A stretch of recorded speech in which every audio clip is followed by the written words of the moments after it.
The name of the game is acquiring new customers and servicing your current customers and hoping that they come back and having a good product. Welcome to Honest E-commerce, where we're dedicated to cutting through the BS and finding actionable advice for online store owners. I'm your host, Chase Clymer, and I believe running an online business does not have to be complicated or a guessing game.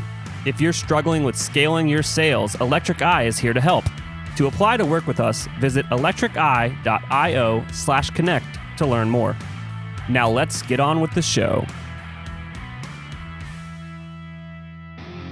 Let's be honest today, all of your customers are going to have questions. And what are you doing to manage all those questions? Do you have a help desk for your business? One of our sponsors of today's episode is Gorgias, and Gorgias is the #1 rated help desk for e-commerce. It integrates seamlessly with Shopify. We have installed it on a bunch of stores. It's also used by brands like Movement and Rothy's. And what it does is it takes all of your customer insights and information, brings it into one amazing dashboard so you can solve their problem as quickly as possible. If you want to give Gorgias a try, visit gorgias.link/honest. That's GORGIAS.link/HONEST to get your second month free. Welcome back to Honest E-commerce. We had some internet issues before, but we're going to make it work, right, Dan? Yes, we are. Well, we'll try our best. All right. People don't know who you are, so let me try that again. So Dan Demsky is the co-founder of Unbound Merino. They are a direct-to-consumer e-commerce brand. I'll let him explain the product and all that.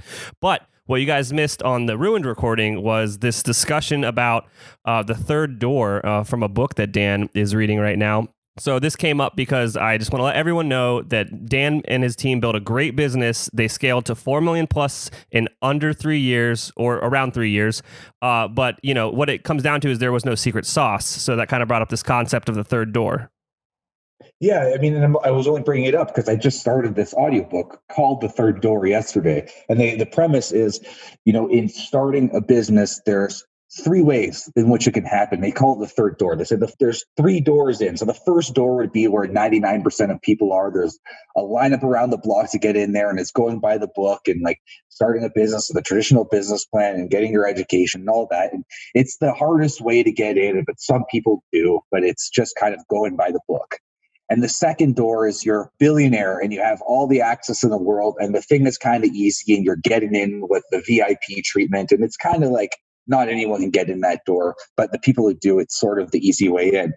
But the real way where most people that start great companies have gotten in to that place of success is the third door. And to get into the third door, you have to go down the laneway, bang on the back of the kitchen door to let the chef let you in, and then sneak your way through the kitchen. And it's all about that grit, about grinding your way in. And he interviews in this book Bill Gates and all these extraordinary entrepreneurs. And the whole premise is that like a lot of people, they don't go in that traditional way. It's not because they have that access. Bill Gates didn't start as a billionaire. And he didn't do it in the traditional way. He created a whole new industry and he completely redefined everything about the computer industry himself, but he did it in his own way. And that's really, I think, the way that to start a great business, most people have to find that third door. They have to jump over that fence and claw their way in. And I was only bringing it up because I just started this book and I think it's a really, really good analogy, but that's really sort of, you have to find that third door. You have to do things your own way and figure it out on your own in a way that hasn't been done before. And that applies to, I think, most people who start a successful business. Yeah, that book sounds great. I'm definitely going to check it out. It reminds me of 2 other books that I read last year. One was Small Giants, which is an amazing read. It's kind of a deep dive into some very successful businesses that chose to get to a certain point and stop. I love that book so much. And I could talk more about that after, but that book was, we needed money at one point. And had I not read that book, I maybe would have went and tried to find some outside investors, some capital, and I probably would have had a partner breathing down my neck right now. But I read that book and it completely changed my frame about how I want to build this company. I would recommend that book to anyone who's starting their own business. All right, last book recommendation. Probably not. We'll probably have more. But how about Good to Great? Yeah, that's the greatest. Yeah. You and I, we should be friends because we think the same, maybe read the same stuff, because these are like foundational books for me. Yeah, no, it's great. It sounds so dumb, And I will be so honest on this podcast right now. Reading business books 100% helps level up your game. It's the easiest way to just like cut out some work. 100%. I have a friend, he's a really big mentor of mine. And a few years ago, his business was always big. Well, since I've known him, his business has always been bigger, but he was like a real entrepreneur running a bigger company than mine. But over the years, I've seen him turn from an entrepreneur to a real like CEO, closer to 100 employees now. And I've seen this transformation where it was not just this like entrepreneurial grit he had, but like really running a tight operation with really, really good management under him. And I said, how did you do this? Like, I've seen you evolve so fast and it's so impressive. And he simply just said, just reading. That's it. And I was like kind of out of my reading game, and that sort of motivated me to like really get back in, because these books are written by people who have explored certain things, and it's just like access to what their learnings are. And I think it's one of the most important things you have to do to keep growing is that, you can't just read and not execute. You have to be executing and doing things your own way. But man, the importance of reading it's substantial. Absolutely. So now that we're done talking about the awesome power of library cards, let's get into talking about your business and this awesome business that you've built here. So quickly, I guess, let people know, like, what is the product? Give us a quick crash course in the background of Unbound Merino. So we make basically, our core product is our t-shirt. We think we make the world's best t-shirt. We make simple clothing that has extraordinary performance. So our clothing's made with merino wool. It's nature's miracle fabric. It's antibacterial. It's odor resistant. You can wear a t-shirt of ours many days in a row and it will never smell. So, we've positioned this towards travelers to help them pack less so that they could experience more. So if you're going away for a few weeks, instead of packing 14, 15 t-shirts, you can pack 3. And if you can't get to a laundry machine, it's okay, because you can rewear the shirt. So who do this carry-on travel for overseas travel, like they love our stuff because it helps minimize their packing. But people buy our t-shirts because it's just the highest performing t-shirt that you can have. Sometimes they're environmentalists. They don't want to run their laundry machine too much. Sometimes they just like it's temperature regulating. It's just like, imagine like the most incredible performance fabric, stylish basics. So we create like that brand. Awesome. And so when you guys were starting, this wasn't your first business, but was this your first e-commerce business? Right before, I created a sock brand, and I'm proud of this brand because it was I liked what we created. It was socks designed by street artists, and we found really cool street artists in our city here in Toronto. We commissioned them to design a sock for us, and then we had a royalty deal with them that they'd make money for every sock that would sell with their design. And the problem with that business is we started it when socks were like, they were starting to become really popular in a lot of cities, and especially like New York and LA, funky socks were becoming a big deal. And that's kind of like the worst time to start a business, because it's already popular. You've missed the boat. So while I think we created a really cool brand, we were never really able to get it fully off the ground, and I was running a video production agency on the side, like that was my main business. So this was a side project. I just couldn't get it off the ground. So I love that business, but I was already looking for the next thing as I was struggling to find ways to get people to buy these socks. So Unbound Merino, it was an idea that came to me. I didn't have the capacity to do it. I felt like I didn't, because we didn't have the money to do it. We didn't have the time to do it. I was running 2 other companies, but for a number of reasons, I just felt like this idea just made sense. Like it was the right time. It was the right product. I believed we needed to bring this to market because I didn't feel it existed.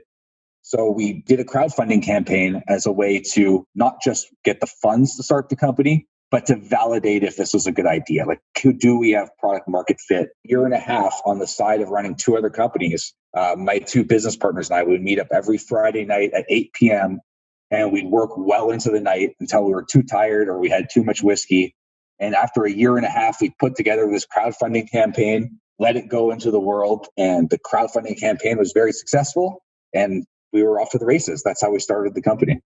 That's awesome. And did you do that through a traditional crowdfunding website like Kickstarter or something? We did Indiegogo. Gotcha. Yeah, I mean, they all roughly do the same things. There's their quirks to any of them. I was just wanting to know if you used an existing platform or did it yourself. I'm seeing some people launch crowdfunding things like through Shopify. No, we did it through Indiegogo, and it was the right decision for us because we were able to cut a deal with them that if we were able to raise 30% of our funding goal within the first 48 hours, they would feature us in their marketing newsletter, which is a very, very powerful email blast. Like, it has a lot of people who read that and buy from it. So we pushed for that. We got into that newsletter, and it was huge for us. And, we went from having 0 customers and 0 people on our mailing list when we started this campaign, and we ended the campaign with our first 2,000 customers. And that was enough for us to just get the word of mouth momentum rolling into our Shopify store, a lot of repeat customers. And that was the basis of our customer list that we were able to do Facebook ads with. So without Indiegogo, I don't think we could have started this company. And I'm a huge, huge fan and a huge proponent of crowdfunding. Awesome. This episode is brought to you by Klaviyo. Klaviyo knows modern e-commerce is moving fast. Between email, mobile, and web, it can be hard to keep up with consumers and personalize their experience with your brand. Think of Klaviyo as a central command center for all your digital marketing needs. With email marketing, dynamic website content, social retargeting, SMS automation, and more, you'll take back control of the customer experience and own your business growth. That's why it's trusted by over 30,000 brands like Casemate, Kapari, and Brooklinen. Ready to find out how Klaviyo can help your business grow? Visit klaviyo.com to schedule a demo. That's KLAVIYO.com. That's a great way to start, especially when you're trying to validate the idea. I like that perspective. Like, let's see if what we got here is working. And obviously it did. Yeah. And you know what? It forces you to consider all the things that you need to consider to start your business. Like, you can go and write a business plan. And I've never written a business plan in my life. But what is a business plan? It's, well, this is what our brand is going to be. And this is what the customer is going to be. And you're doing all this stuff, right? But when you create a crowdfunding campaign, you have to get your product prototypes. You have to build the brand. You have to come up with all your brand messaging and brand imagery. It's basically a business plan and a pitch all in one. We kind of jokingly call it a millennial infomercial, because you're piecing the whole thing together and you're trying to sell the video, not to the traditional TV audience, but kind of people who click around on crowdfunding campaigns. And by the end of this crowdfunding campaign, aside from the fact that we came up with our brand name, all the brand messaging and brand assets, we also found our suppliers, built supplier relationships, got prototypes, found a way into market, and we executed it. And then at the end of it, the product market fit was validated because we had 2,000 customers that bought our product. So it's like a business plan that actually builds in your attempt at getting into the market with it. So I don't even know how I could start this business without having done crowdfunding, considering we didn't have the capital. We didn't have the money. We didn't have the energy or time. Everything was pinned against us. I think starting this company, all the odds were not in our favor. Crowdfunding allowed us to have the platform. I'm forever grateful to Indiegogo for their support in that and the opportunity. And so what does it look like after a successful crowdfunding campaign? What like, obviously you got to fulfill the orders and all that stuff, but I would imagine the first year after crowdfunding and starting this first business, like what are some of the bigger hurdles that people need to think about? And maybe it's not even on the radar, things that happened during that kind of growth period that you guys had to, challenges you had to overcome. Well, it's a weird time because, when we finished that crowdfunding campaign, we thought, well, part of us wanted to pat ourselves on the back, like, wow, we did it. We got, we tried raising $30,000 and I think we ended at like $380,000. So we felt like we blew our funding goal out of the water and everything seemed so great, but we didn't really have a business. We just had an opportunity to start a business. We didn't have a business until we had a website, because we were just going for e-commerce, a website that was up and running. And people were going to our website and they were continuing to buy our product. Until we were there, it wasn't a business. So we had this moment of uncertainty of like, okay, well, should we be excited yet? Do we really have anything yet? And I left my other company, and both other companies, because I believed that we had something and I was going to go all in on this. So I was the first person to go full time into this company. And we just started piecing together a Shopify website. Now, what's really cool about the whole crowdfunding thing is, like I said before, you create all of the brand assets and design assets and the brand messaging. So we just broke it all out of our Indiegogo campaign and we pieced it into a Shopify template with very, very minimal development. We sort of hobbled together this website. And to our surprise, I remember this very clearly. We met up at a Starbucks, before my other partners had to go to their other jobs as they weren't full time at the time. And we were just going to sort of update a couple photos on the website, throw in a little bit of copy. And we didn't even announce our website yet. Like there was no launch. We didn't even have a launch plan yet. We were just working on it. And we went into this Shopify backend. Now the store was up on Shopify. It was live, but not fully developed and not launched yet. And there were about a dozen orders just sitting there. And we were blown away. I couldn't believe it. I'm like, how did these people even find this website? And they found us because we've already started shipping our crowdfunding and there was that word of mouth. So that's when I realized, I think we now have a business.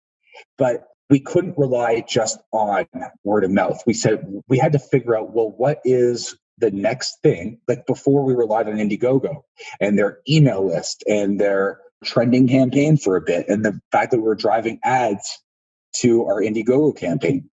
What is it that we're going to do now that's going to continue to bring new customers, potential customers into our store? So we went down the path of Facebook ads and we went deep into Facebook ads and we got good at that. And that worked out unbelievably for us. But it's always about figuring out what is your strategy for acquiring a new customer. For us, the first one was Facebook ads. And on the side, we're tinkering with SEO. But what we do is we focus one at a time. And we did Facebook ads for about a year. It was our core focus with a little bit of SEO. Now we're getting into affiliates. Google ads came next. It's just, the name of the game is acquiring new customers and servicing your current customers and hoping that they come back and having a good product. So it's just a constant grind of tell them what you are, what you do, and to show them that this could benefit them or that they like it. I like how you mentioned that you need to pick a channel and focus on it. I see this happen all the time when someone wants to grow their business and they are trying to do too much at once. If everything's important, nothing's important, and it usually just ends up with failure. So I'm glad that, from a founder's perspective, that you're sharing that same strategy. Yeah. And, I think we got that from the Indiegogo thing. It was, it was so simple when we were creating this Indiegogo campaign because all we had to do was make that campaign work. We didn't have to think about Facebook ads. There was nothing that mattered except let's make this campaign as good as it possibly can be. But then when the business started, it's like, okay, well, there's a lot more that needs, what about our emails and what about our Instagram accounts or what are we going to post? And you start to spread your attention. And if you spread your attention too much, you're not going to do anything that great. So we tend to always try to focus on two things. I mean, really, that's just I heard Steve Jobs in some speech he did or some interview, but that's sort of the Apple's approach. They don't focus on a million things. When the iPod was the thing they were focusing on, it was the iPod. When the Apple Watch was the thing they're focusing on, that's what they're focusing on. So for us, it's what are the few things we can focus on and spend a lot of time there? And that's what we do. That's what we do to this day. And it just works for us. And I think it's just a healthy way to think and a healthy way to work. Absolutely. Want to get each new episode of Honest E-commerce sent straight to your phone? Join our VIP texting list for updates on new episodes and exclusive deals from our partners. Text Honest VIP, that's HONEST VIP, to 72599 to join. By the way, we're powering our text messages with Postscript, the #1 text message marketing app for Shopify stores. Check out the show notes for a link to install Postscript for free today. So I want to pivot a bit here because I think this is a topic we haven't really covered much in partners and running a business with your best friends. I feel like that's going to be a good topic of conversation here. Yeah. So that's, you'll hear all the time, business and friendship don't mix. I disagree. I think business and friendship mix beautifully, and you do have to keep them separate. But ultimately, my business partners have been my best friends since childhood. And people say, oh, well, that could ruin your friendship. Well, I mean, if that's going to ruin your friendship, if business is going to ruin your friendship, you should really question, like, are you really friends? Like, my business partners and I can just rip each other apart, be very candid with each other. And we know it's all out of love, and we all want each other to just do our best. And we all want the best for each other because we're truly like best friends. If we weren't in business together, we're still best friends. In fact, one of my business partners, I had my first business was a video production agency, and I ran that for 9 years. And we hired him, and he worked for us, and we fired him because it wasn't a good fit in that company. And when he had to go look for another job, we were like talking about his severance package. Because he's like my best friend, I said, go find a job and we'll just pay you until you do. Just don't be a slacker. Go get yourself a job. And he found himself a job, and he worked there all the way until he became a business partner in my next business. But he's awesome in this business, and he's the right person.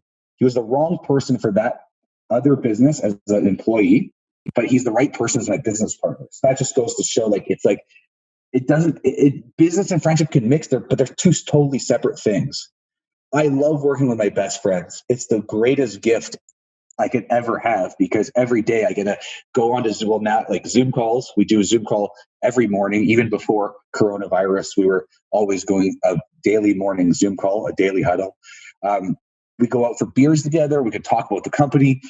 It's like the line between what's having fun and what's working is very blurry because we work together, and it's awesome. So I really think as long as you're truly friends with these people, if you truly have their best interests at heart, you challenge each other to be better.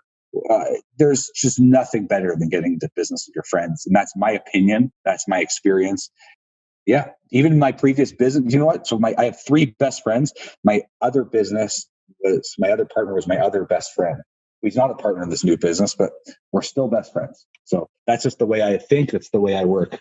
Yeah, I mean, I am on your side of it as well. I think it is very easy to build a business with a friend, but you need to come into it. A business partnership is a marriage, and you need to think of it like that. And you need to have the tough conversations immediately. You do not want to wait because it will just build something up that's going to make it bigger than it needs to be. Just you need to be able to be candid with each other and have really tough conversations, or it's not going to work out.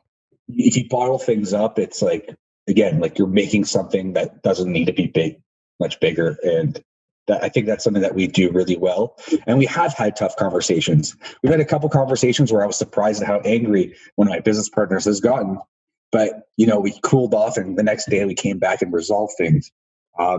Communication's key. It is a marriage. You're 100% right. And if you do it right, it's just the most fun thing in the world.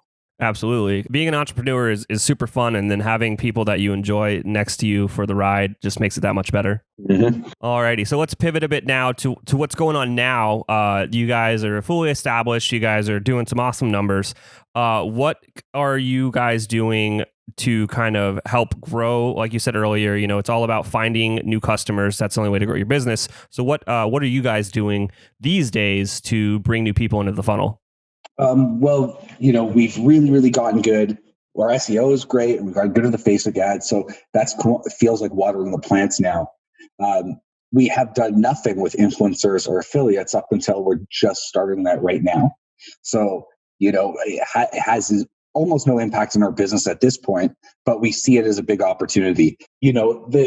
Because our brand has been positioned as a travel brand, and ever since the world changed when coronavirus came into the picture, we're pivoting quite a bit with our messaging and trying to have a more holistic approach to what our brand is.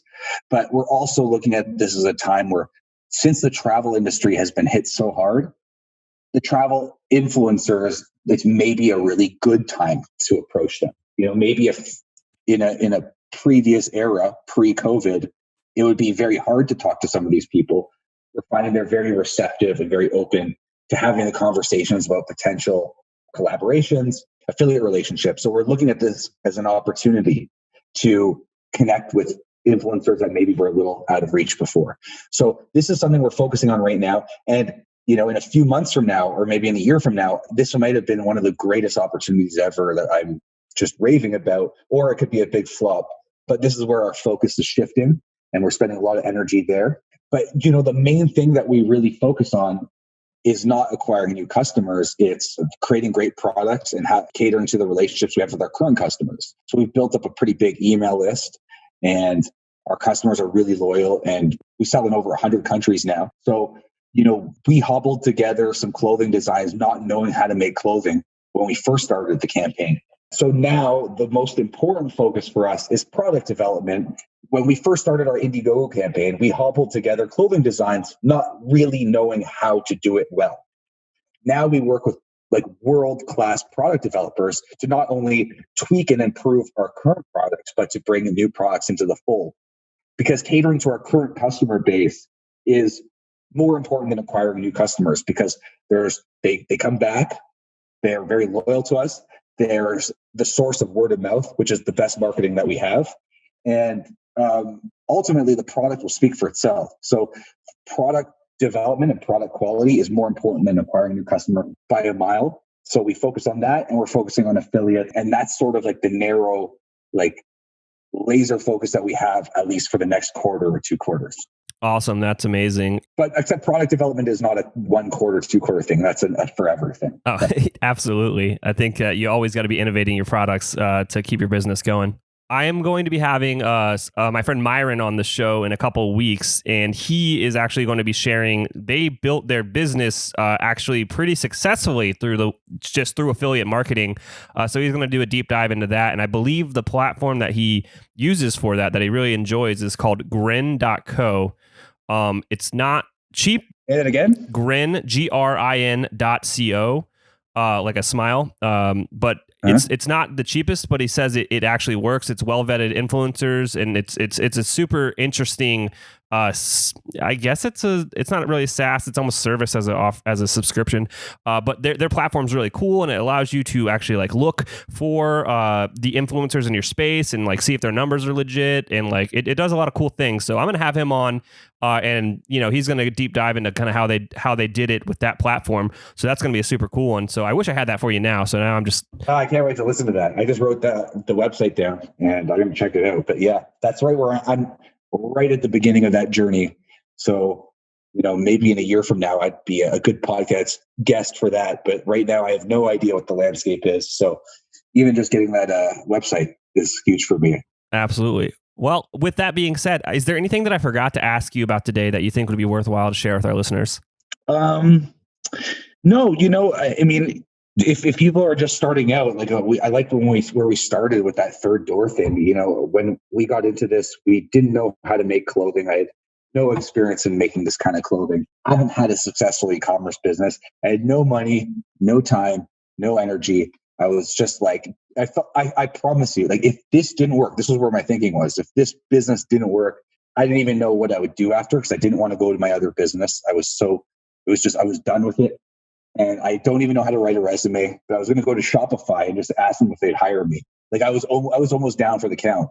But if you really do grind and you do find that third door, I think I'm a good example of how little you could have and you could still make it happen if you just do the work and you just focus and you put your energy and heart and you believe that you can. So if there's anything I'd want anyone to take, it would be that. And that's about it. Aside from that, I'm really, really appreciate you having me here, and it was great to chat with you. Awesome, Dan. Thank you so much for coming on the show. Yep. Take care, man. Thank you. I cannot thank our guests enough for coming on the show and sharing their journey and knowledge with us today. We've got a lot to think about and potentially add into our businesses. Links and more information will be available in the show notes as well. If anything in this podcast resonated with you and your business, feel free to reach out and learn more at electriceye.io/connect. Also, make sure you subscribe and leave an amazing review. Thank you.